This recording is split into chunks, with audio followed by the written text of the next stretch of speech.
It is actually my true pleasure to introduce Tony Thrasher today. He's going to talk about a topic that's near and dear to my heart. He's going to talk about the delivery of mental health care in the Milwaukee County area, which you guys keep up on the local news. You know it's a fairly hot topic. It's actually very important to me. I practice about half a mile away at Freight, so it's just in my back pocket, so be familiar with it. But a couple of things you have to know about Tony. One, he's a great, insightful clinician. He learned his trade at Barnes Jewish before coming up here to the Wisconsin area, Milwaukee. Two, he's a well-respected, excellent educator. The amount of teaching awards he's won from our residents and medical students at the medical college is really unbelievable. Not that I'm jealous or anything. He's actually won.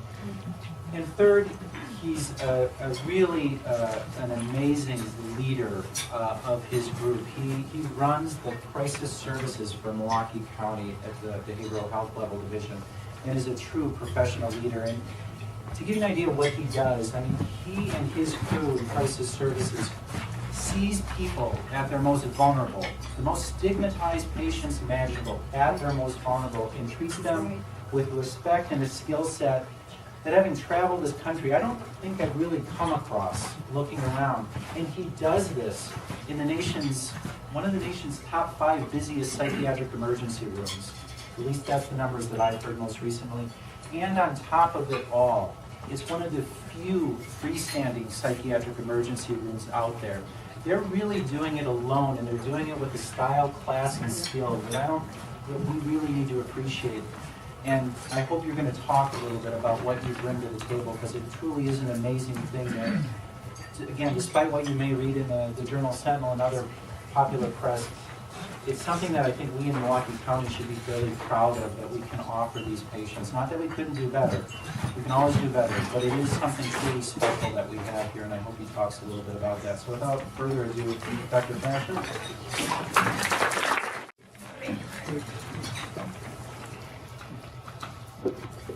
Everybody hear me okay? Yeah. Usually I don't use a mic. I'll keep it low just in case. First of all, thank you very, very much for having me here. This is a very distinguished group of people, and anytime I can talk about this topic with a learned group of providers, it touches me. And I also am very, very thankful, because a lot of times I'm speaking on this topic to politicians and to administrators. And I have just been nipping at the bud to speak to fellow healthcare providers. So I appreciate you guys offering me that opportunity. This is meant to be interactive. I've got a lot of slides, but a lot of them are very quick. So please, if you have questions, feel free to ask them. If I defer you because it's coming up on a future slide, don't be offended. And I hope to have some time at the end for this to be kind of a thought-provoking topic with a lot of questions. Maybe not so many black and white answers, but a lot of questions to start guiding us in the right direction. As alluded to, I have nothing significant to disclose. I'm not making any large amounts of sum off stocks or any speakers bureau. The only outside thing I do is I do a lot of QA/QI in the Iowa, Michigan, and Minnesota area. I purposely don't review cases within Wisconsin due to any possible conflict of interest. Otherwise, I am a full-time employee of Milwaukee County, but I do, as Dr. Heinrich mentioned, serve as a volunteer assistant clinical professor with MCW. Some goals for this evening. Talk a little bit about the delivery system as it stands, the interface between county and the community. Talk about the legal system and how this plays a role in access. We'll talk about the downsizing of BHD, which is a very hot topic, both politically and within the community. I want to do a little bit of benchmarking. There's a lot of talk in the press in particular about how we compare to the country. I'd like to give some good objective data on that, particularly the similar sized markets. I'm also looking forward to us discussing the current system in Milwaukee, free of outside influence, provider to provider, without any other type of dramatic comments, and then hopefully have some time for discussion at the end. Personally speaking, I'm coming to you today as someone who, although still early in my career, has a long-term interest in urban underserved healthcare. It's always been my interest. I'm assuming will always be my interest. And I find Milwaukee a fascinating case study in this. I also have a lot of feelings, I hope as all of you do, as providers, that we're showing the most care that we can for the most acute population. And when it comes to those who are mentally ill, they are already stigmatized to begin with. Then you add in a low socioeconomic status, and issues with being underserved, and it's a very impressively difficult population to treat. Practically speaking, this is something that Dr. Heinrich was alluding to. I feel I'm a good person to talk to you guys about this because of my current role. Working with the crisis services, we bridge not only outpatient and inpatient, we also serve somewhat as a central hub that interacts with all the different private health systems. So emergency rooms, EMS, law enforcement, crisis housing, academic centers, we truly are somewhat of a hub in this. So it gives me the advantage, or disadvantage depending upon the day, of seeing all this both upstream and downstream. And in particularly, kind of as Dr. Heinrich alluded to, when you do work with people in crisis, you get to see both the successes and limitations of the system kind of at a front-line level. So, a couple caveats before we get into the meat of the matter. This is a huge topic. I could talk with you guys for 4 to 6 hours, and we're not going to have time for that. I'm going to try to speak to most specifically kind of the hot-button topics surrounding downsizing and access to care. From the Behavioral Health Division, I am the Crisis Services Director. However, there's many other services that I'll only be able to briefly allude to. For instance, the inpatient services or the long-term services. Number 3, if you're here today to hear mostly about BHD, I'm afraid you'll be a bit disappointed. There's a lot more to this topic in the Behavioral Health Division, despite what has been shared publicly. And of course, there are still confidentiality and privilege issues, so some certain case specifics we'll have to pass on. I appreciate some of the work the media is trying to do. I've had some very good interaction with Ms. Kissinger and her colleagues. They did a very nice article on our service about a year ago. But that being said, there's so much more to this topic that doesn't get reflected in the media. I'm looking forward to having that discussion with you on an objective level. Number 7, the Affordable Care Act is far too detailed for today. We'll allude to it in some context, but as to the actual specifics and the fact that it's still evolving, we'll have to speak to it in general terms. And hopefully, I'm just hoping this topic will send you home thinking. If I was here with all the answers, this would be a very simple presentation, but it's not. But the key is that we're all in medicine, hopefully for the right reasons. And this is a very vulnerable population that is not being treated to its most effective amount. And we can do better. And so I'm hoping that this talk today will kind of spur those questions among ourselves. Not as much, what is this group over here doing about it, but what can we do about it within our own system? It's meant to be challenging, not comforting. So, any topic concerning access and access to care should start downstream. It's where all the data comes from, it's where all the headlines come from. How do we look at people's function and how well they're being cared for in the outpatient sector? People like to look downstream at things like emergency room visits, recidivism, crisis scenarios. Ironically, when you look at this across the country, heavy usage of ERs in crisis scenarios tends to point people's reflection upstream. What is causing the flow downstream? I find that in Milwaukee, we don't see that quite as often. So, the downstream topic that I'm speaking to you of is something that Dr. Heinrich alluded to. It's called the Psychiatric Crisis Service, or PCS is the term for people in the private health system, what they're familiar with. We are one of the few freestanding ERs left. There's probably about 14 across the country. We have more admissions yearly than any other ER except Bellevue. We actually had more than Bellevue last year, but to be fair, they were affected by some significant weather events. Many of the psychiatric ERs across the country, because their census is a bit lower, can function with less physician coverage and more physician extenders. Our numbers are so high that we need to staff 24 hours a day with a minimum of 3 psychiatrists. And it truly is a kind of a nerve center of the delivery of care, which gives me hopefully a unique perspective to share this data with you. This is what the admissions look like that come through PCS. To give you an idea, a lot of my colleagues in psychiatric ERs in other cities may see 5, 6, 7,000 a year. We were averaging between 12 and 13,000. We've been coming down a bit, which is part of our plan actually. But even last year we saw almost 11,500 people that came to our 24-hour emergency room. A fair question is, what happens once they get there? If this is such a downstream, upstream issue, where do people go? This is one area where we differ greatly from the rest of the country in the fact that still almost half the patients go home.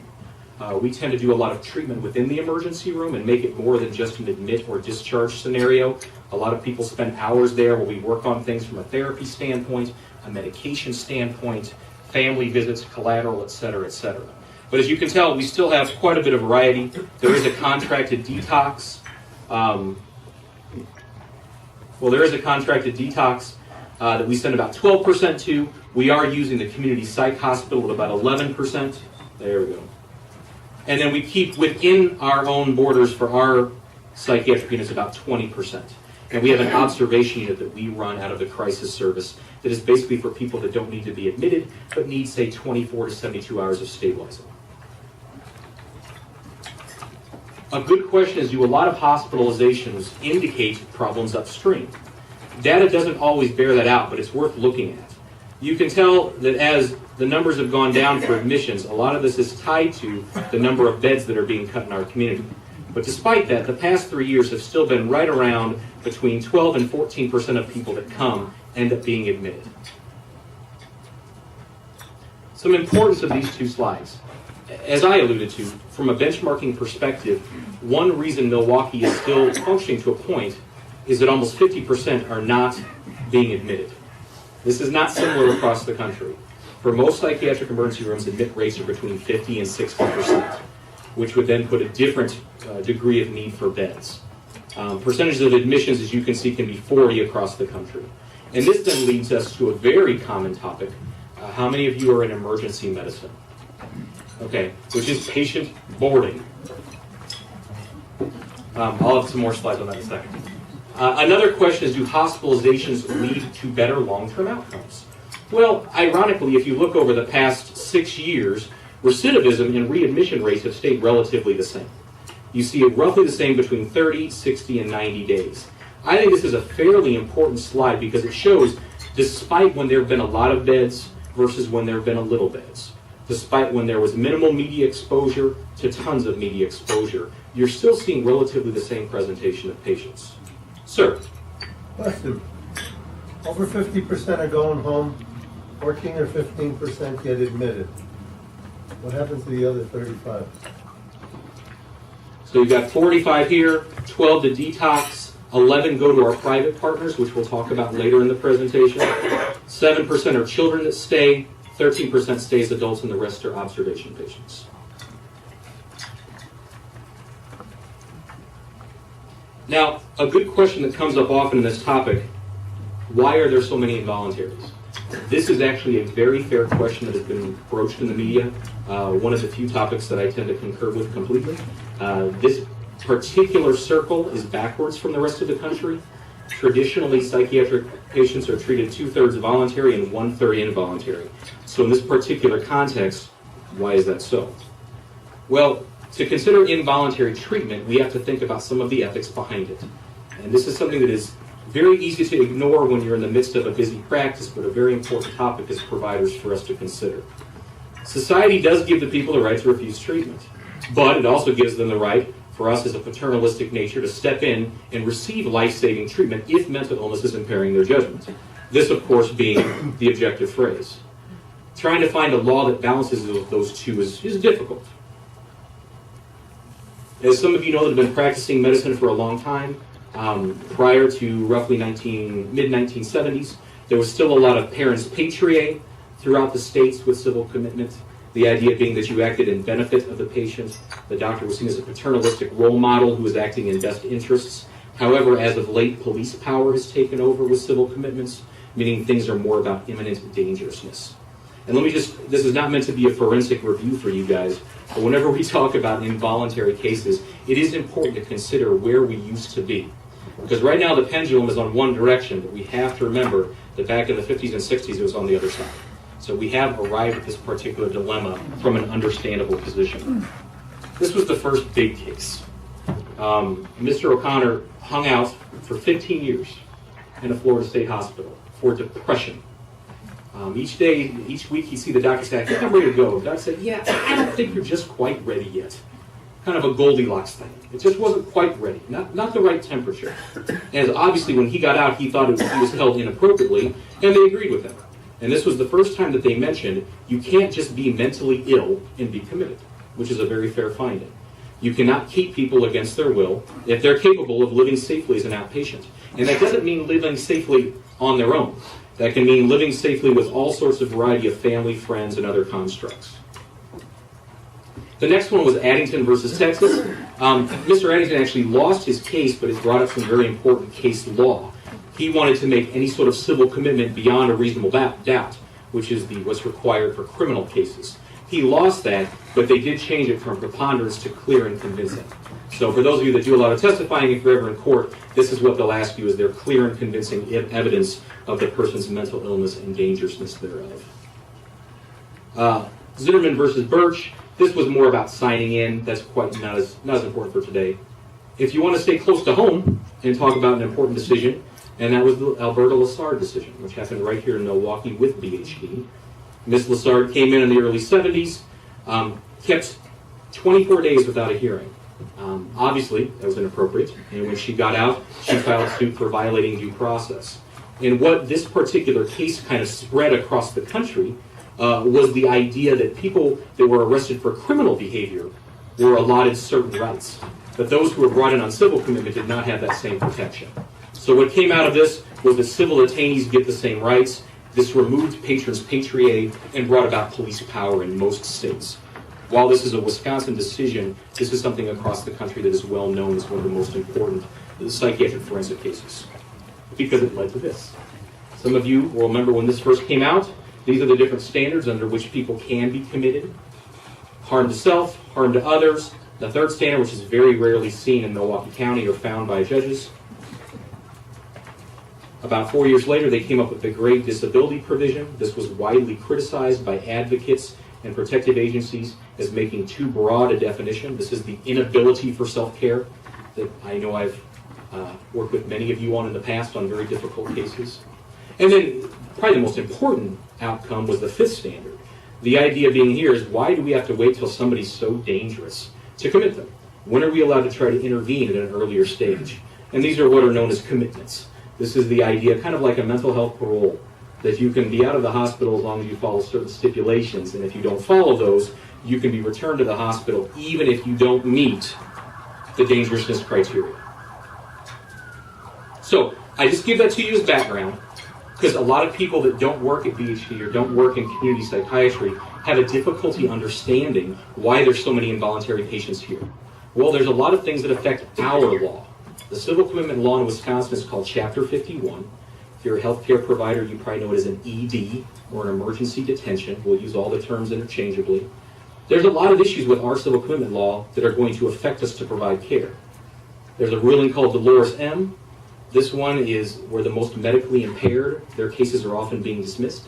The people with the very severe suicide attempts are having medical clearance that, of course, needs time for them to get well, say a serious overdose or a gunshot wound.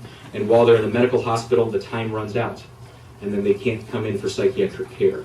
There is some very positive legislation pending on this that could overturn a good part of these cases. I can't officially put it in because it isn't completely through, but it's looking very good. Another issue that I've got a slide on later, only police are allowed to place emergency detentions. So myself, Dr. Chu, Dr. Heinrich, we have a patient we've known for years. We see them every week. We see them one day and are concerned about them. We cannot put them in a hospital against their will. We have to involve the police and convince the police to help us with it. Other issues, the inability for self-care standard is not being upheld in Milwaukee County, at least not since I've lived here in the past 6 years. And this is a part that's really interesting, because I've got a lot of good medical providers here. The EDs, the Chapter 51s, are often inappropriately placed for medical issues. I get a lot of questions, well, they're on an ED, can I do labs? They're on an ED, can I do surgery? They're refusing this, should we put an ED on? Unfortunately, the law does not allow for that. Putting an ED only allows them to have involuntary psychiatric hospitalization. Even to force medications is another level beyond that. Other concerning issues, this is very different compared to many states. The witnesses that saw the initial event have to show back up to court. So if you've got family members that don't have transportation or scared to face their family member again, even though they filled out the original documentation, if they don't show back up to BHD in 3 days to testify, the case is dismissed. And by dismissed, I mean the testimony is not considered. It's not, that's balanced against the doctor just never takes the stand. And then another topic we're going to get into more when we talk about Madison is Chapter 51 is specifically written with these extra limitations on counties over 500,000 people, of which, when Chapter 51 was written, only involved us. It shortens the time period in which you can do things and does put a bit of a hamper on the detention process. We were getting kind of happy when Dane County was approaching 500,000, thinking we might have gained ourselves an ally. Unfortunately, they passed an amendment to raise it to 750,000. It was a good political lesson for me. Some of my optimism started to slide off there. A brief slide just showing how across the country, the idea of using police to detain is not that common. Per this slide, we are one of the 7 most strict states in which to obtain involuntary treatment, meaning it's very patient-friendly. It's very difficult for physicians or families to, A, get their loved one into care, let alone receive the care. And this is a topic, if any of you have spent any time with me, that I tend to soapbox on, but I will keep it to one slide, which is we really overuse this in this community. And that may be just part of how things have been for a while, but it's reaching a point now where that may have been beneficial in the past, it is no longer beneficial. It's now quite harmful to patient care. We're seeing a lot of it in dispositions from the police who don't want to criminally charge people, a lot of usage of it on voluntary individuals that want to seek treatment in the private sector but are being held back from that because of the emergency detention, et cetera, et cetera. And we have been working on this, and I've got some slides to kind of give you some background. Over the past 4 years, since I've been in the crisis service, we've gone down by EDs by almost 25%. We've had 15% fewer people come through the ER, and then the two things we wanted to increase went up. One is our 24-hour crisis line contacts increased. We've increased our outpatient services by almost over 50%. And that's kudos to a lot of our providers, Dr. Chu included, who's over there in the corner. We've really expanded this clinic to try to meet the needs of the community. Our Access Clinic specializes purely in the uninsured. Additionally, you'll also notice if we go back a bit further, we'll take it out about 6 years here, that you see a significant reduction in admits to inpatient, as well as an increase in the transfers to our private partners, some decrease in observation admits, increase in the mobile team, which are our physician extenders that go out in the community, and also somewhat of a decrease in police mobiles, which is not what we want. That is not a pleasant statistic. I'm still working on that. That's where the mobile team gets involved with the police to try to make for a more friendly environment for those being emergency detained. So what does this show? Well, it shows that we've been trying very hard, given the circumstances in our community, to try to increase voluntary treatment. All the evidence base in psychiatry is very clear on this. Voluntary dispositions lead to better long-term adherence and better prognoses. We're also trying to decrease improper civil commitments, improve patient rights, encourage more acceptance of the mentally ill by the private sector in particular, encourage that the mentally ill be treated in the system of their choosing. This is a very unique thing we'll spend some more time talking about, is I've got patients that start off in one system but somehow end up with us, even though they wanted to engage in services within their own system. And one reason we try to do all this, it's not just for patient rights, it's because we are a community. We are a team. We all have to work together in this. And I don't want our city to ever get to where patient boarding is in other cities. I'll get some more slides later. Across the country, patient boarding in emergency rooms is becoming almost an epidemic. It's not uncommon to see people in ERs for 3 to 5 days in a lot of large communities. Thankfully, we've been able to withhold on that. Our patient boarding is very minimal. It's been going down every year. Last year was our lowest ever. We only had 93 patients over the entire year that had to be boarded in another emergency room waiting for our services.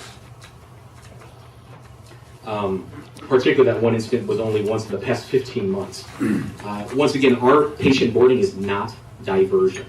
We do not close our doors when we go on patient boarding. We still take voluntary patients. We still take people from police. We still take people from EMS. All we're doing is we don't have any beds in-house. So if there's a patient who's stable in a hospital, ER, or inpatient unit elsewhere, we ask that you hold on to them until we obtain a bed. We haven't had to go on diversion since 2008. And given our comparator cities, which you'll hear more about here in a bit, we are markedly below national averages in patient boarding. Actually, most of my colleagues in the American Association of Emergency Psychiatry are astounded, given our population and our lack of beds in the community, that we've been able to pull this off so far and keep it where people aren't in the ERs for days at a time. You guys may have read about this recently. You might have seen some stuff in the Journal Sentinel. Downsizing is a very interesting topic. I don't like using that word by itself because I think it's pejorative. I think any person that works with the mentally ill over enough time believes in some degree of moderate downsizing. We don't believe in having everybody institutionalized forever. We'd like to see our patients get better. We like to see people survive and thrive in the community. And doing this in moderation is very important. However, what we'll talk about today is a very different thing. This is a very aggressive downsizing. It's very publicized. I can be honest and say it's not at all initiated clinically. In fact, it's about the complete opposite of what our clinical providers would like. But it has strong political administrative support and is proceeding. And that's one reason why this talk is so germane.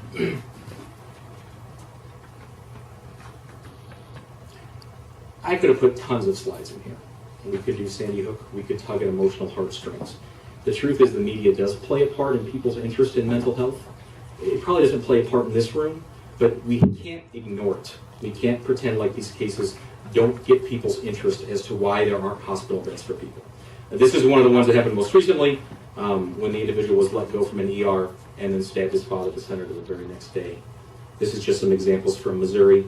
They had people lined up out here trying to get in for psychiatric care. This is just one of my residency colleagues is now in Vermont. He sent this to me. They're currently in, this is the 3 largest counties in Vermont. As of about a year ago, they're waiting 50 hours. Every psych patient that comes in, that's the average wait. ERs are having to build psych wings of basically isolation type rooms and staffing it and setting it up like a small unit. So, that S got put off. You'll notice I haven't talked much about the media stuff. I think it's important we acknowledge it. It's obviously driven a lot of policy that's happening. It's driving a lot of features. But I really want for us to pay us a lot of attention to the objective criteria. And that's kind of what the next couple slides are about. So, this is the current, it's been put out there for months, this is the current plan from the politicians and administration and the county exec to downsize the behavioral health division. This is completely legit. This is not waiting to be voted upon. This is happening as we speak. We have 2 long-term care units. These are people that have lived there for years, often decades. One half of it is specifically for people with intellectual disabilities, autism spectrum, TBIs, and the other half is an actual psychiatric nursing home for people with significant medical issues who, because their psychiatric illness is so severe, precluded them from being placed in a standard nursing home. Those are closing. They're planning on the intellectual disabled one to be closed by the end of the year. That's not going to happen. I think they still have 50 people up there, 50 of the 75. And the nursing home unit is actually ahead of schedule. I think they have about 40 people left out of 100. They're already downsizing our acute inpatient beds, which I think is of most concern to most of the people in the room. And eventually, if we continue to get smaller, they've been very open about the fact that the behavioral health division is sitting on a very expensive piece of land that surely somebody else is willing to take off their hands. I don't think that's going to happen anytime soon, but if it continues to get smaller and smaller and smaller, as it has over the past 20 years, eventually the seat of the county psychiatry may be moved to a different geographical area. Does this benchmark? That's kind of the question, everybody. We're in evidence-based medicine, right? Keywords, best practices, standard of care. It's good hot topics to bring up. The question is, how bad is this? Because if you read the paper, it's apparently quite bad.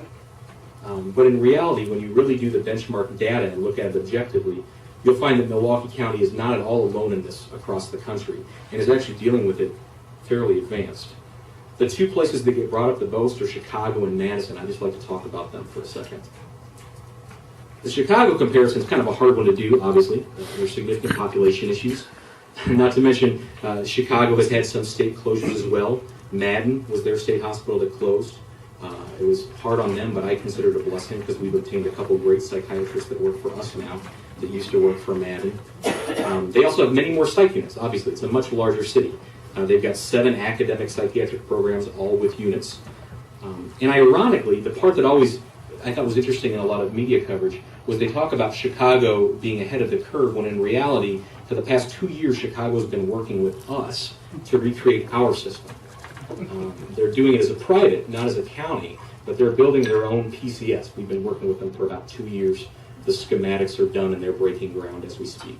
It'll probably be up and running by end of 15. Madison comparison. Obvious dissimilarities. Population, socioeconomic status, a much easier route with Chapter 51 as we had discussed. What I thought was kind of most interesting when I looked at Madison in real detail is that a lot of the topic is about how it's a much more prepared system, how they can handle the outpatient to inpatient issues. But in reality, per capita, they have more beds than we do. And I didn't believe this. I had to call each place individually because the gross numbers didn't make any sense to me. But Madison has almost 85 psych beds for a population just over 500,000. And I didn't count the VA in either system, and I did not count the forensic beds in Monroe. This is purely civil beds that are available to an average Dane County resident. Milwaukee, when we are well over twice their size, we're currently barely twice their number at 170. And at the rate we're going, that's going to be much, much lower. Now, I don't say that purely as a contradiction, but it's something to think about. If we're truly trying to mirror ourselves on this particular model, they're requiring a certain amount of inpatient capacity that we're in the process of getting rid of. A couple caveats. My numbers for that particular slide do come from averaging. When it comes to working with the mental health providers in the private sector, I'm never given access to from 08 to 12. Sometimes when you included the county, it helped. With Baltimore and Pittsburgh, their numbers got a lot better when you used the county. Actually, the others got worse when you used the county. So I decided to include the entire county numbers. I looked at Baltimore County, Cuyahoga, Wayne County. Detroit is probably the mild population outlier. They're a good 10% bigger than most of these other counties. Indianapolis, Pittsburgh, and St. Louis. I'm not going to bore you with great details, but I just want to give you a geographic perspective that this is obviously not just our issue. That's both comforting and also concerning. Baltimore obviously has some very large academic centers nearby. They're currently working with 10 area hospitals with psychiatric inpatient capacity. We'll compare that to Milwaukee in a second. They still have long ER boarding, sometimes upwards of 24 hours. What they're doing is something also that Cleveland's doing, which is considering a computer bed registry. So when ERs, when a person comes to the emergency room that they deem as necessary with inpatient psych treatment, they could log onto this registry and see who has beds where and assign them kind of on a first come, first served basis. Not by triage, which is currently how it's done. Cleveland, also once again, 2 large academic hospitals between Case and the clinic. A lot of inpatient site capacity there. They've got 4 to 5 private hospitals as well taking patients. They're looking at the same bed registry. Ohio is actually a rare state that has added more beds over the past 4 years. So their numbers aren't quite as bad as you would look at everybody else. Actually, this is just from one of their most recent articles in Columbus. They have, in Cuyahoga County, they have this is without the state, they've got 424 adult beds compared to the 170 I just showed you. Detroit, I mentioned, is a population outlier. We've got to take that into account. They've got only 6 hospitals with psych beds, but 2 very large ones, one with 60 and one with 80 beds. So that'd be like a BHD and a BHD plus, basically. Similar ER issues with wait times and boarding. Michigan's taken a lot of heat. I mean, Detroit's taken a lot of heat, but Michigan in particular has taken a lot of heat for seeing more of their mentally ill end up in the incarcerated setting, which is a very common sequelae from downsizing. Indy had a real bad crisis with ER boarding. Their biggest issue that they're running into is people are hanging out in the ER for 3 days, and during that time, their legal hold is expiring. So if we think it's bad now, can imagine with all these people in emergency detention, and the emergency detention goes away. They do have a very good freestanding psych ER, and they have a very similar ED process to ours. The police detain them, but then it can turn into 72 hours if the docs agree. Pittsburgh probably is, I think, one of the more impressive psychiatric ERs that I've seen. Really good crisis service, large involved academic center. So correspondingly, they have less crises and bed shortages. They have one hospital dedicated purely to psych, kind of like Rogers is here, and it carries 350 beds by itself in the city proper. And this is for a city that is very similar in population to our own. St. Louis, caveat, this was my prior home, and so kind of going through this has been heartbreaking because I watched this happen to St. Louis literally the year I was leaving. So it's kind of hard to watch the cycle repeat itself. Basically in St. Louis, they got rid of a lot of the freestanding county type of issues, the state beds. They turned them into forensic only, and they're still dealing now with significant ER shortages. A lot of private centers have closed their psychiatric units. They took on a lot of these patients and found there happened to be a lot of adverse events, a lot of investigations, and they started just closing their units. And of course, they're a little bit better based capacity-wise. They have 2 academic centers, both with psych capacity, 2 private systems, each with a couple different hospitals. They've got quite a few psych units. Does this surprise you? The reason I ask that is simply because it's kind of hard with all the media pressure not to look at what's going on in Milwaukee as this immense anomaly. And in truth, it's not. This is happening all over the country. And so we have things we can learn from other people. My concern is when you look at these other cities, they're going through the same things we are, and they have a lot more capacity. And so what we need to do is probably consider that when looking at our future directions. Cutting beds and services is not a cure-all. And probably the biggest topic that's going to drive policy is patient boarding. Now, there is a very successful model out there, the Alameda model. It's a John George out in the Oakland area. Now, obviously, I can't do a comparison with Oakland. It's a much larger population than our own. But they have a really strong crisis services, a lot of site capacity. Their medical director is actually the president of the American Association for Emergency Psych.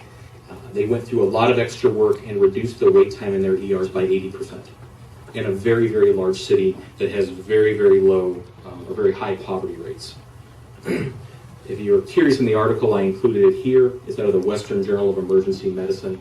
And while this county is much larger than Milwaukee, they give large amounts of resources to crisis services and to the mentally ill. So their kind of way of dealing with the topic of problems in ERs was not decreasing, but increasing services. I know it seems dramatic. They have about a third of theirs that get medically cleared first. That's pretty similar to our county. Roughly 1/3 go through ERs before they get to us. They have 7 facilities in their county, not just one. Right now, I employ with residents and moonlighters about 60 people. They employ 500. So there's obvious ways that this can improve, but it's by getting bigger and not by smaller. They also have an extensive buy-in from the teaching hospital, the trauma center. They've got psychiatrists and urgent care centers and SNFs. It's a really well thought out system if you're looking for some journal reading. Please. How do they fund it? They have some state funding, a lot of grant funding, and the other is a Medicare crisis funding that I'm not familiar with. He just tapped into it in the past couple years. I'd have to learn more about it. But they do a lot of things that's dealt particularly in crisis funding, meaning something 48 hours or less. So the hard part is if it doesn't succeed in 48 hours, what do you do then? But most people, they are turning around or fixing the current issue in 48 hours or less. So once again, you guys know this history, but let me just do a quick reminder. This is not a new topic. 1 out of 8 patients coming to ERs had active mental illness or alcohol and drug issues. Just recently, NAMI, one of the leading advocacy projects, put out that 28 states and DC decreased their mental health funding by a total of $1.6 billion in the past 3 years. So coming from my perspective, it's very easy to see why we're struggling in this topic. We're no longer providing as much funding or providers. For those of you who may or may not be familiar with this is called the Treatment Advocacy Center. It's out of Virginia. It's a nonprofit. Dr. Torrey has kind of made a living talking about the concerns with deinstitutionalization. These stats are not unfamiliar to people, but it's still good to look at. Remember that in 1955 we had 560,000 public psych beds. We're down to 38,000. 13 states closed over a quarter of their beds between 2005 and 2010. And while sometimes patients succeed, and that's what we always want. Hopefully there'll be a lot of people that come out of the hospitalized system and do well. There's also quite a few that end up homeless, incarcerated, and other issues with frequent utilization of medical systems. Their report that they went through, they did about 3 years worth of data. They deemed that you need 50 beds per 100,000 people to be comfortable. Now, to be fair, there's only one state that actually met this number when they did it. So I think it may be a little bit grandiose, but it's still a good number to consider. 11 states were rated critical for having less than 12 beds. Wisconsin was not in the critical, but it was just the very next step up. They were rated as severe for only having 13 beds per 100,000 people. Most states were between 25 and 35 beds per 100,000 individuals. A question often comes up when I go to outside hospitals, what about those people that are living in the long-term care units? Tony, Yes. Mississippi? Mississippi, 49.7. They round up to 50. They are the only one. It's a mecca for great medical. You never thought about it. I don't know, it threw me for a loop as well. So a long-standing trend for deinstitutionalization is to make sure that people can live in the community. And that's a good topic. It is a good goal. I think most of us that have worked in the field of mental illness for long enough still are worried about a very small remaining population that have needed that degree of institutionalized care. And this is very pertinent to you right now because a lot of these patients are going to be released by BHD into the community. And they're going to be released, and there is no readmission. The state has cut off readmissions. They can't go out and then come back and go back to where they live. This is a very significant issue for us to pay attention to. I just found it interesting when kind of looking through some of the literature that one of medical college's alumni, or current faculty, predicted this about 30 years ago. Dr. Gudeman, when he was, I believe still in Boston, did this article for the New England Journal. This was back in the mid-'80s when people were still, this was a big craze just then. But they talked about still needing some facilities for the mentally ill. The idea being that there was a small sample that would need institutional care. Their conclusions came up with you would need 15 beds per 100,000 people, which ironically, if you consider us a group of a city of roughly 1 million people, that's 150 beds. And that's roughly the number on the long-term care unit currently. It's being downsized. They brought up 5 different classes of patients that they thought would kind of fit this bill, that despite all the best efforts and all the best providers and family and funding, they were still going to have difficulty living outside of an institutionalized environment.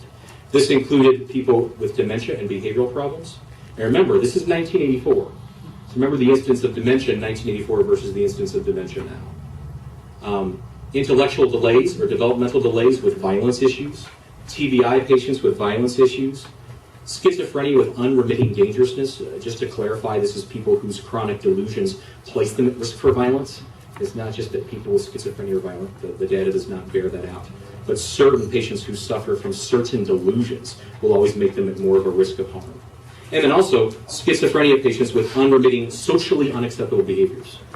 Eating out of garbage cans, public urination, public masturbation, etc., etc. So once again, when you look at both the current data and things from 30 years ago, this is not a Milwaukee-specific issue. We are not an outlier. There's many capacities, or pardon me, many communities with more capacity that are problem solving on this.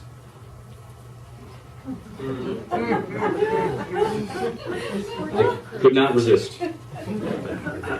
So I think a question that often gets asked of me, and it should be asked, from a lot of you that I've spoken with privately, is what does this mean for us? What? I see we have an amen corner. Excellent. Excellent. But that should be your response. That should be your response. I mean, to a point, we live in a community with a very large psychiatric emergency room, a very large public psychiatric hospital that is currently in the process of being downsized, and that's going to have community fallout. The obvious note is that there be increased workload. Even more so, I think, in our city because so many things run through PCS. I mean, you'll notice that PCS is not currently under any cause for downsizing. But that being said, 10, 15 years down the road, I don't know what that brings. And you'll often see a lot of talk about increasing outpatient services. And I think that's very important. A big topic in the media right now is increasing the ability of case management and housing. Those are all evidence-based outcomes to try to help people with mental illness. But remember that that doesn't do it all by itself. There's still going to be a percentage of people that is not going to keep completely in the community.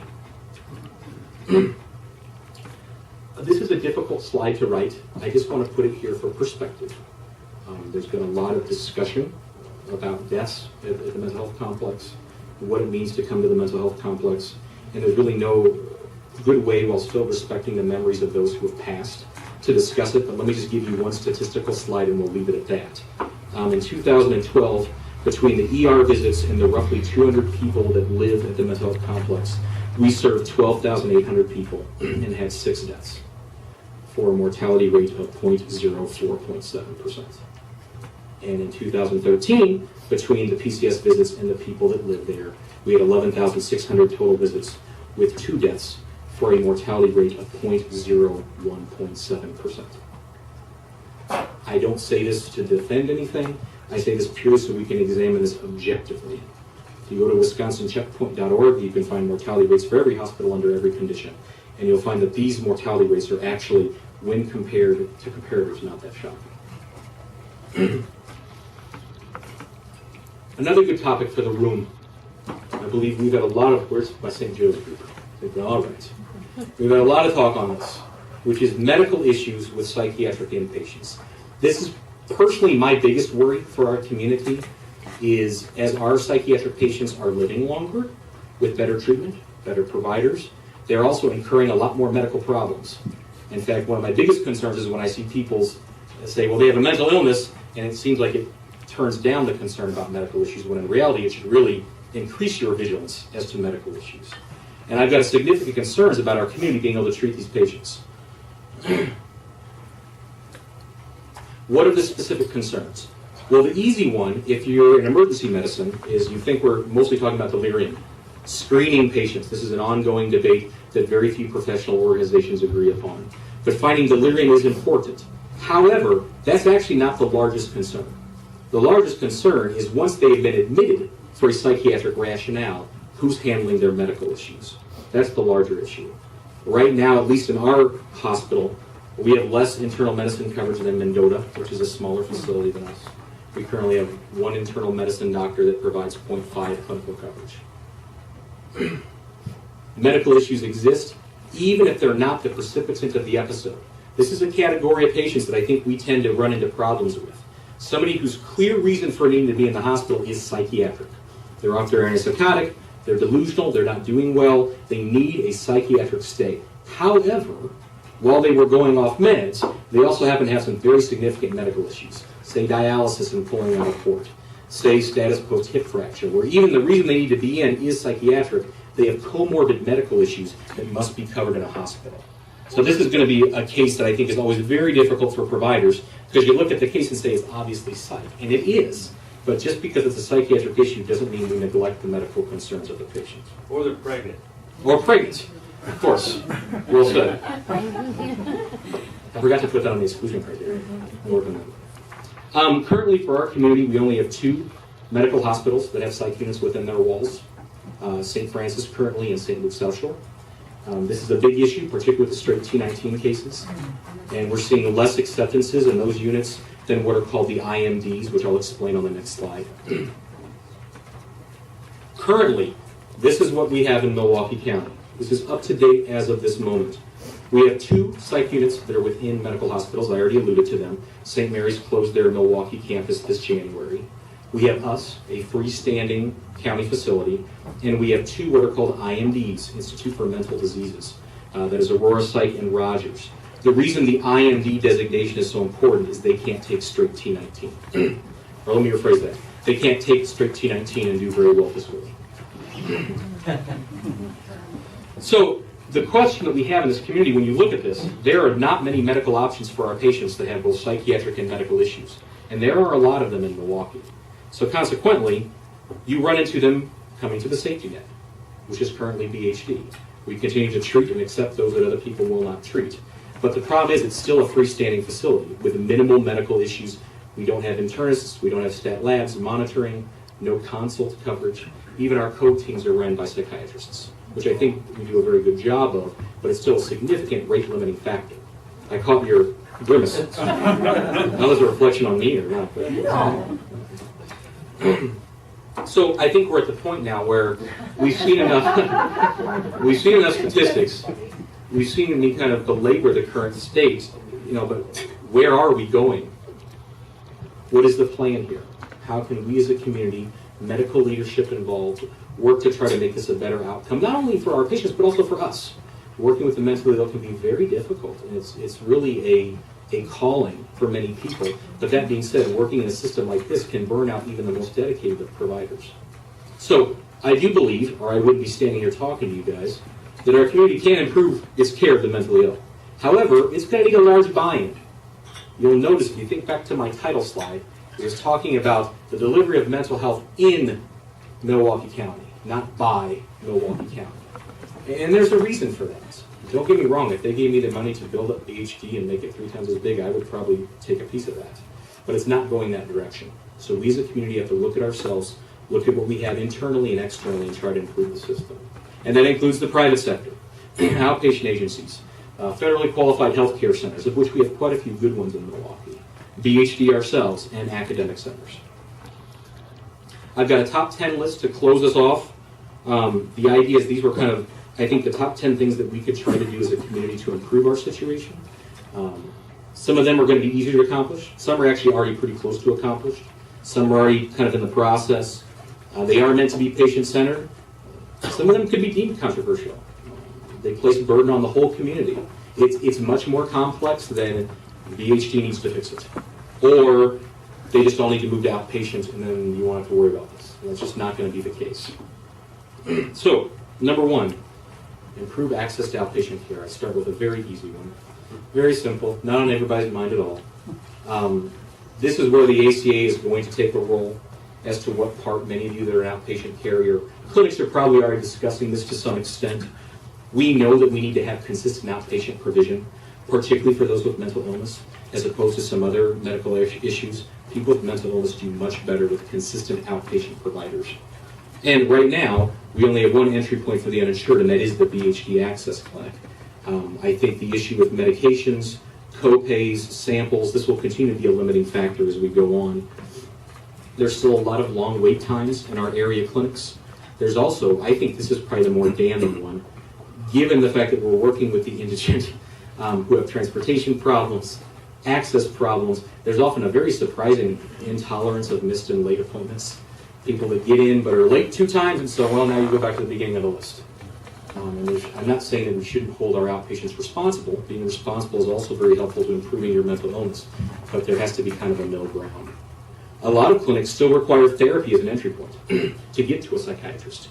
Now, that being said, there's plenty of mental illnesses that do much better with psychotherapy and maybe never even need to see a psychiatrist. But it doesn't mean that we should make that a rate-limiting step to get to psychiatrists. Less Medicaid options, nobody's surprised by this. And we still also need, while I'm speaking about psychotherapy, that is a viable option. There's just not a lot of psychotherapists that are providing care within the Medicare, Medicaid bracket. So when we talk about outpatient care, that's going to be a systemic issue. And a lot of it will play out on the ACA.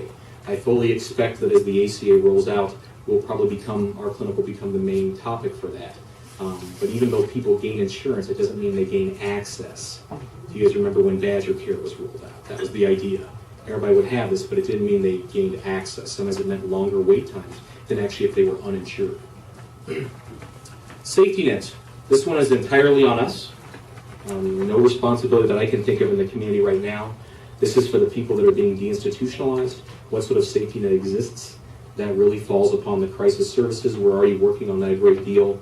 We've added an extra mobile team that involves the people that already work with them on the 4th floor. So as they're no longer caretaking for them in a residential setting, we'll have them caretake for them in a crisis setting.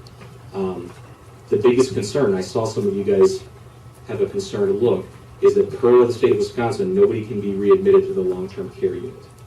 So when they are discharged, they are discharged. So the idea of can they go back and live at BHD, per the state of Wisconsin, the answer is no.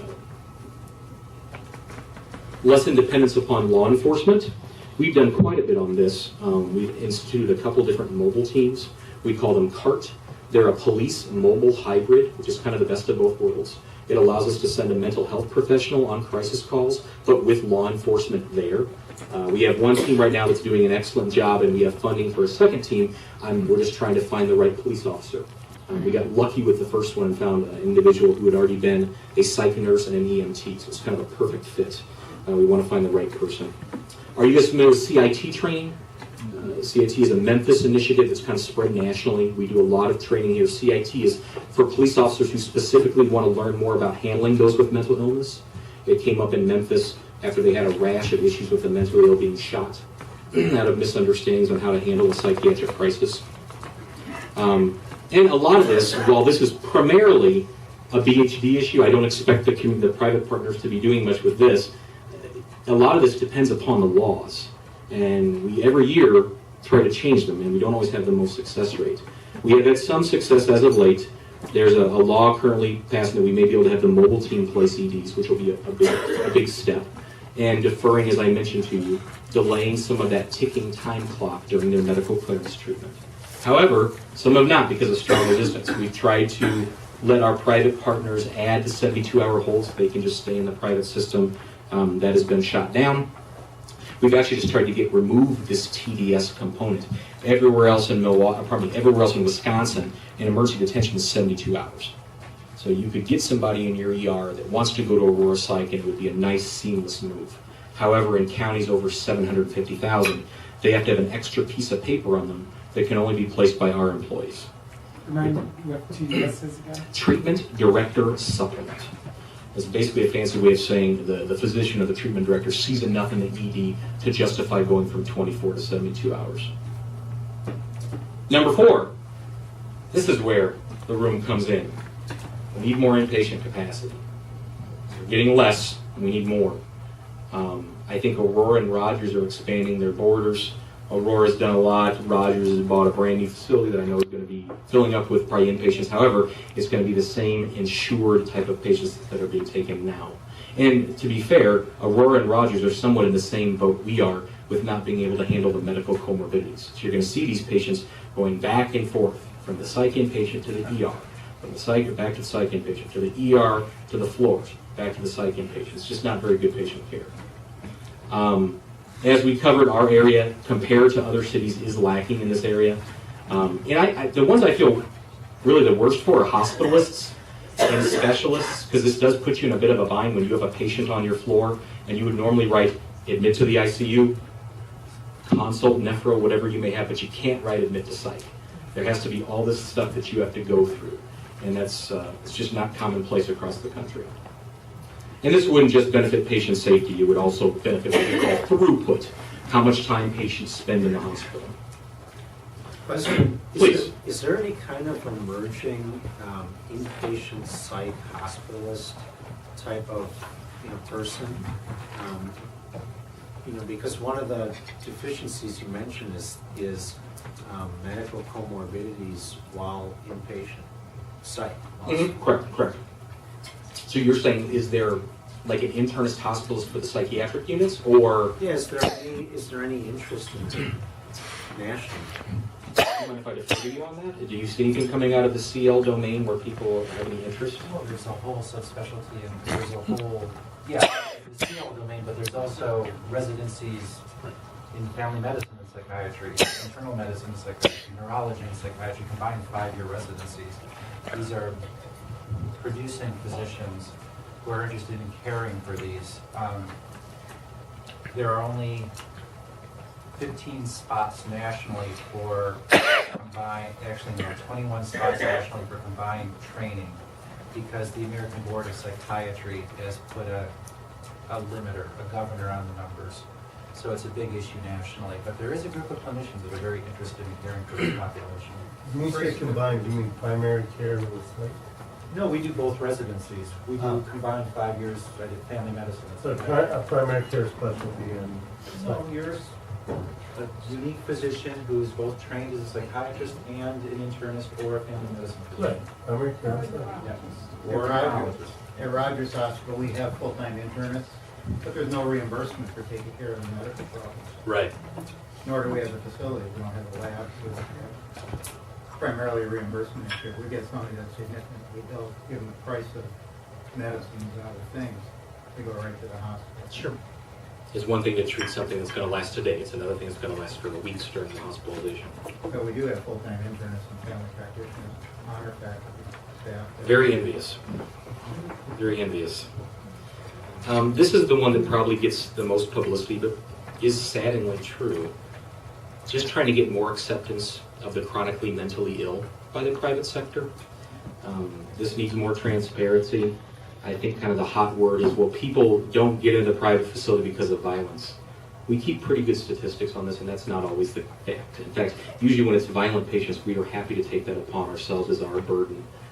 But in reality, the more frequent reasons that people are turned down by the private sector, these are insured people that want to be treated in the private sector. Non-compliance, they got a PRN, They've been with our system before. They're too manic or too suicidal. Those are my two favorite. One turned down recently because they were manic. I mentioned that as an excellent indication for inpatient care.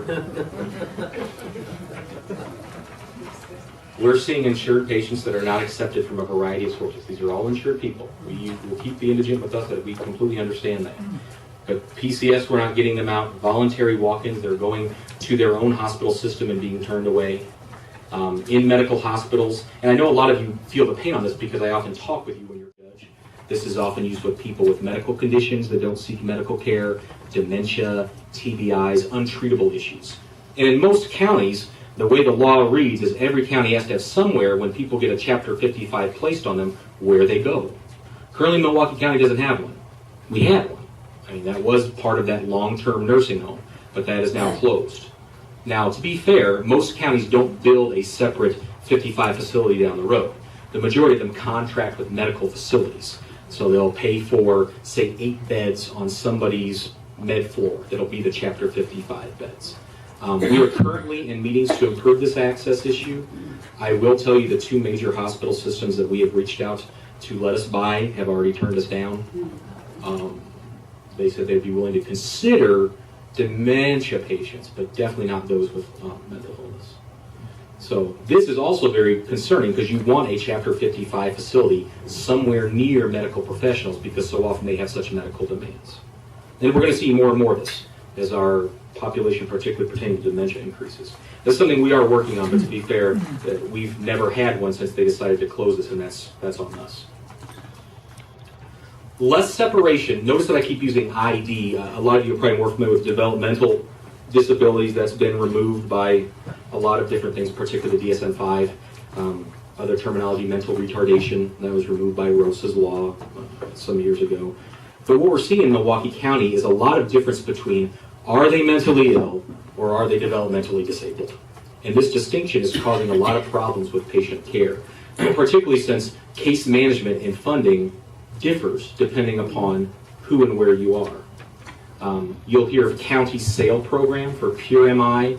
Family care handles more of the intellectually disabled, and they kind of cross over with Department of Aging on some dementia cases. This is a very rate-limiting issue that doesn't get a lot of publicity. In fact, I've heard family care often kind of praised as a reason why downsizing is going to be possible, when in reality there's a pretty concerning issue here. Whenever somebody has family care insurance and they go through a decompensation, say from their autism or their traumatic brain injury, the minute they're admitted to inpatient services, their insurance is cut, disenrolled. So the hard part there, obviously, from any social workers in the room, is working with somebody on your inpatient unit that now has to be re-enrolled in an insurance program. But it also begs the question, what incentive is there to have outpatient facilities if whenever your person is decompensating, you're not paying for it in the hospital? Lastly, this is a long-standing issue. This is not new to anybody. There's great research on the fact that we need housing options for the chronically mentally ill. I think locally, MCFI has done a really nice job on publicizing this and trying to get more knowledge of it. But it's just something that is very difficult to come by. A lot of sites start up and then kind of shut down. It's really not due to funding. A lot of these places are tied directly to the individual's SSI and SSD payments. So people are getting the payment. That's not the issue. The issue is what is happening within the housing complex itself. And there's a lot of research on this. This is not unique to us. I include the Denver model because they kind of went above and beyond and basically took their top 5% of frequent utilizers and kind of threw everything at them, including independent housing, in-house case managers, in-house chefs, and saw a significant reduction in their rates. I'm not suggesting that for Milwaukee, just giving you an idea that housing does play that important of a role. There are many people with mental illness that are doing fairly well on medications and with their providers and being compliant, but being homeless is a huge stressor, and one that if you work among the indigent enough, you run the risk of becoming numb to, and you shouldn't. It's a very, very stressful thing to be homeless and to be placed at that disadvantage. And lastly, I ask you guys, this is a bonus one. I know I said 10, this is a bonus. As medical leaders, I ask, please, any chance you get, we need to make this not a dichotomous thinking. we can sit here and watch the papers and watch the media, but in reality, this is not a black and white topic. This is not unique to Milwaukee. This is happening all over the country. In fact, Milwaukee's holding its own so far pretty well compared to most. But as long as we continue to focus everything upon one system, there's not going to be any accountability. It's always easy to scapegoat. It's always easy to demonize. It doesn't take any energy whatsoever. And our community needs to start putting forth that energy. I'm not saying don't hold BHD accountable. We have plenty of things we need to improve upon, and we'll continue to do so. But it's going to take a lot more than that. The current idea of kind of focusing purely on one system to fix everything just is not sustainable. It's not sustainable for us, nor is it sustainable if you look across the community at similar sized programs. So, I really appreciate your attention. I know that's a lot of slides and a lot of talking. I welcome any questions. I promise no answers, but I welcome any questions you may have for us to talk about as a group.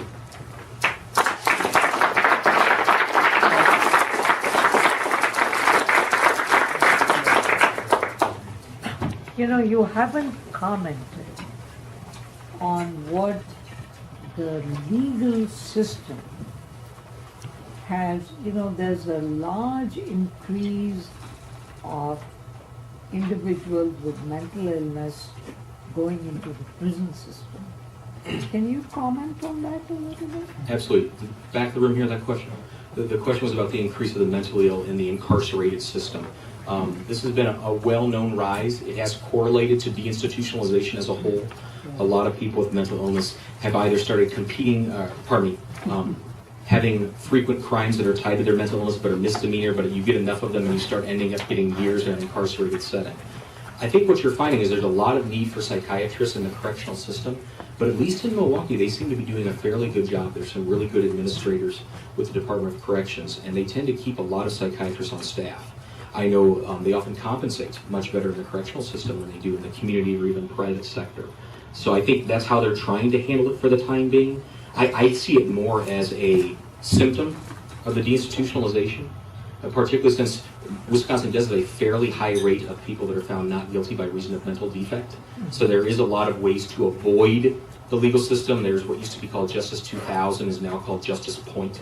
The idea of trying to find ways to ensure by getting treatment for your mental illness, your legal charges can either be disregarded or not held against you in full form.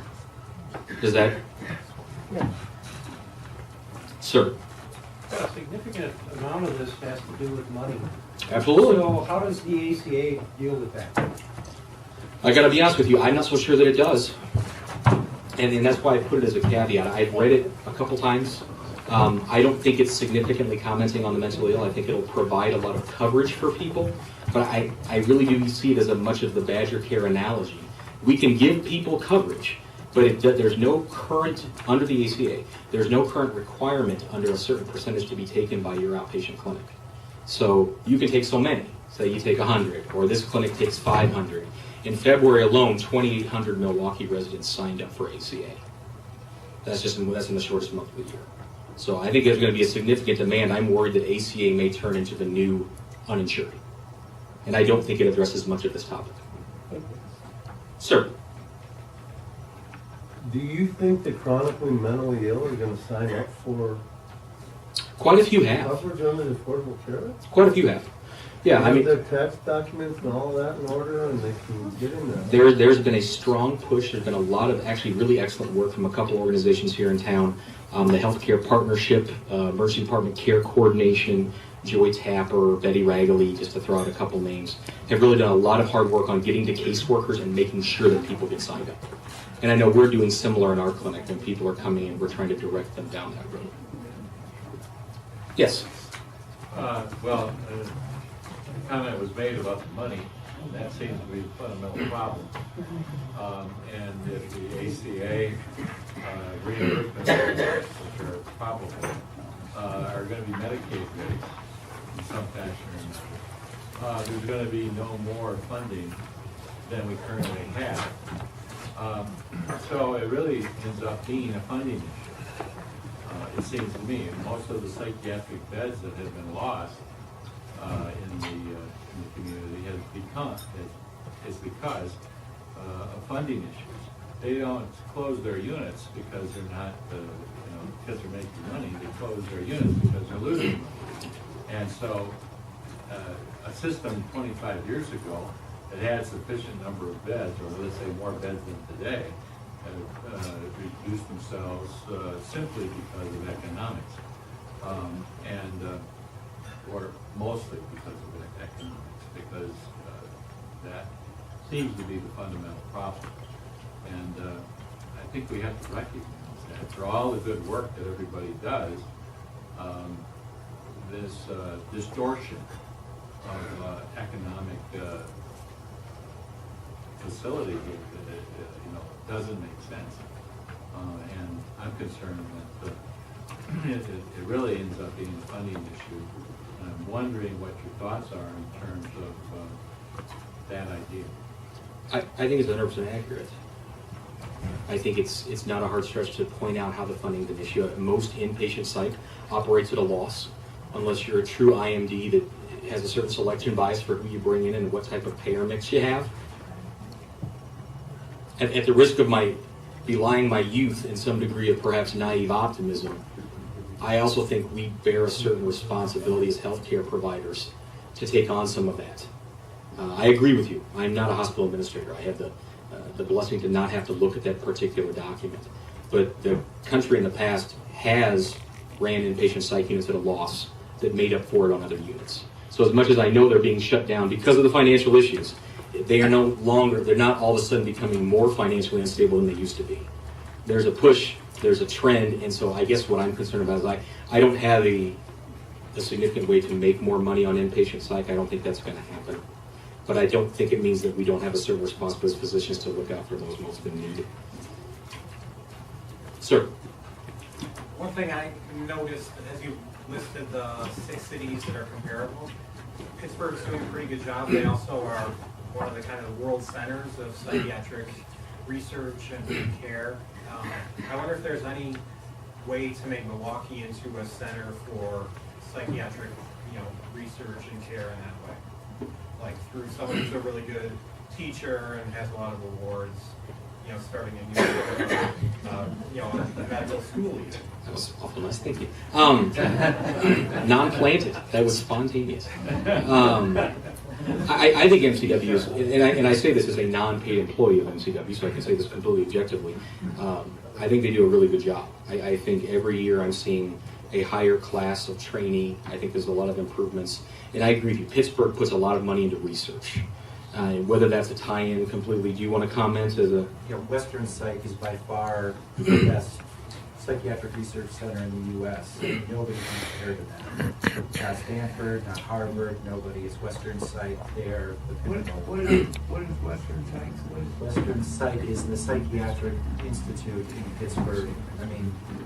Big building, 300, it's huge. And it's a research-based inpatient facility. So research dollars are funding a lot of their inpatient beds as they look for research subjects and things like that. It's amazing. It is a model that people can really strive for. And to your point, Dr. Eisenberg, I think that is something we can continue to improve upon. That's why one of my points is I would love to see more actual inpatient psych within the confines of the academic center. I just think the more we expose the young trainees and the teachers through that program to other specialists, to internists, to hospitalists, we're all going to become more savvy in the treatment of the mentally ill. There's still a lot of silos involved. There's a lot of their psych, so they go over here as opposed to everybody kind of figuring out how best to treat people. Autonomy, respect, etc. Sir? Where does Western Psych's money come from? Most of theirs is research mediated. As someone who trained in a very research-heavy facility, I can tell that makes your financial burden a lot easier. And Western Psych, I think, had twice the budget that WashU did for research. And that makes a big difference. And a huge foundation. Huge foundation. Well, guys, I really appreciate your time. I will stick around afterwards for a while if there's some more individual questions. I appreciate your attention to this. I know this is not an easy topic, and it wasn't meant to be a everybody go home uplifted topic. And I apologize for that. But sometimes as physicians and as leaders, it's our responsibility to point these things out. Because not everybody can have the stage to point them out. So thank you very much.